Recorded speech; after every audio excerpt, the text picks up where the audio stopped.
Pay attention. This boy is named Miguel. He lives in a large Mexican shoemaking family. Since the generation of his great-grandmother, his family has made a living by making shoes. However, Miguel seems out of place in this family. He doesn't like shoemaking and is filled with a passion for music.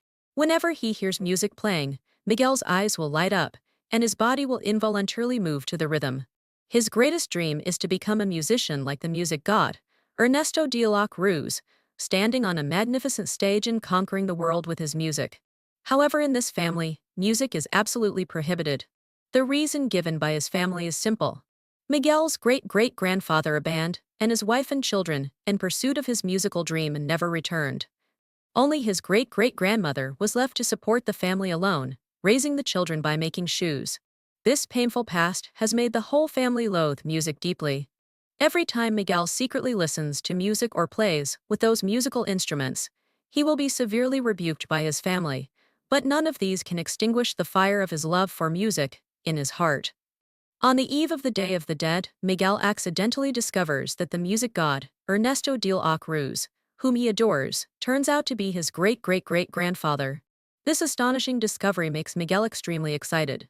He firmly believes that there is a deeper connection between himself and music, and that the musical talent of his great-great-great-grandfather must also flow in his blood. So Miguel decides to play a piece with the guitar of the music god at the Day of the Dead talent show to pay tribute to his idol and also to prove his musical talent to his family. On the Day of the Dead, while his family was asleep, Miguel secretly sneaked into the music god's memorial hall and picked up that guitar symbolizing his dream. But the moment he touched the guitar, something strange happened.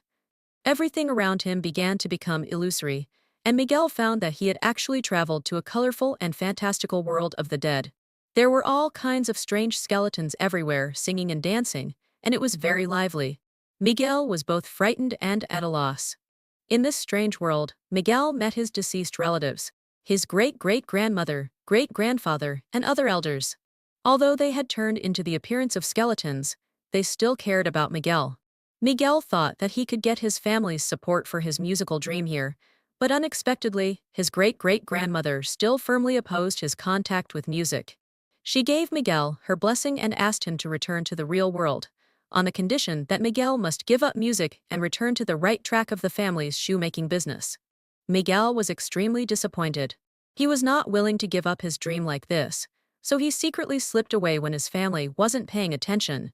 He believed that as long as he could get the blessing of his great-great-grandfather, the music god, his family would understand him.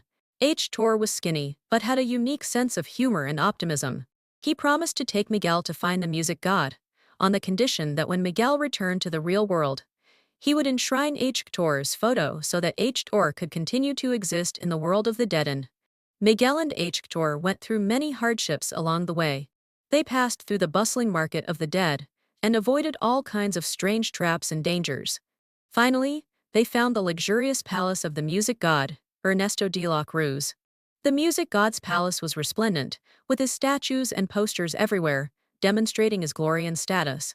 Miguel walked into the palace excitedly and met his idol, the music god, Ernesto de la Cruz. De la Cruz was charming and very enthusiastic towards Miguel. He also prepared to give Miguel a blessing in front of everyone, allowing him to return to the real world smoothly and pursue his musical dream. However, just when Miguel was overjoyed thinking that his dream was about to come true, the first twist occurred. Hector suddenly stood up and exposed the true face of the music god, Ernesto de la Cruz. It turned out that Hector and de la Cruz had once been partners in creating music, and those popular songs were the fruits of their joint efforts. But de la Cruz, in order to become famous and monopolize the glory and wealth brought by these songs, heartlessly poisoned Hector. Moreover, de la Cruz also stole the photo that Hector had written for his daughter, Coco, putting Hector at risk of being forgotten and disappearing completely at any time. The idol that Miguel had always worshipped turned out to be such a despicable and shameless murderer, which made him feel extremely shocked and angry. But things didn't end there. With the in-depth conversation between Miguel and Hector, an even more astonishing twist emerged. Miguel discovered that Hector was his real great-great-grandfather.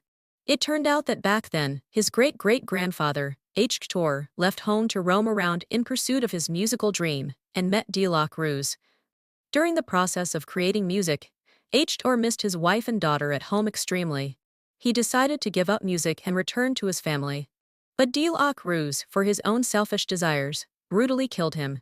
At this time, De La Cruz, in order to cover up his crimes, snatched Hector's only photo and threw Miguel and Hector into a dark abyss, trying to kill them. Just when Miguel and Hector were in despair, Miguel's family came to the rescue. It turned out that after the family found that Miguel was missing, worried that he would encounter danger in the world of the dead, they traced him all the way. With the help of his family, Miguel and Hector successfully escaped danger. Finally, Miguel and his family worked together and exposed the crimes of the music god, Ernesto de la Cruz, at the grand celebration in the world of the dead. De la Cruz received his due punishment. Miguel returned to the real world with his family's blessings.